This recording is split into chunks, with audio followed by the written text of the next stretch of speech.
Al-Fatihah binti Hasanuddin. Nama saya Muhammad Hakim bin Abdul Rashid. Nama projek kami adalah pembangunan bil penyamanan udara untuk sistem pelajaran. Tujuan projek ini adalah untuk memudahkan para pelajar untuk mempelajari tentang jenis ikon kaset. Pembangunan bil ini dapat menambahkan ilmu pengetahuan para pelajar, khususnya dalam bidang penyejukan dan penyamanan udara. Ikon ini adalah 180 meter. Besi pembangunan bil ini kami menggunakan besi L. Hari ini kerana besi ini tahan lasak dan dapat menampung ikon jenis kaset ini. Kita menggunakan roda bagi memudahkan pergerakan bil ini. Selain itu, papan plywood juga digunakan bagi menampung unit outdoor. Hari ini kerana unit outdoor mempunyai berat yang 13 kg.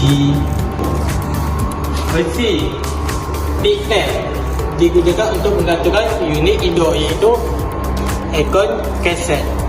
Kami juga menyediakan tempat letak remote untuk mengawal sistem ikon silakan kaset. Ini adalah kawasan paip air yang disambungkan ke indoor. Kami juga menyediakan badi bagi menampung air yang keluar daripada unit indoor. Di samping itu, ini adalah paip kupung yang dapat mengedarkan bahan pendingin. Yang digunakan adalah R32. Berat bahan pendingin adalah 0.8 kg. Bacaan arus adalah 4.64A.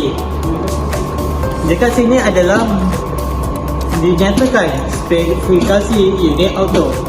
Jenama kita orang yang gunakan adalah jenama Daikin. Terdapat model, seri nombor dan rate power supply.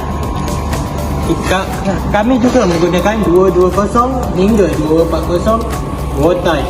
Terima kasih. Itu sahaja pertanyaan untuk projek kami.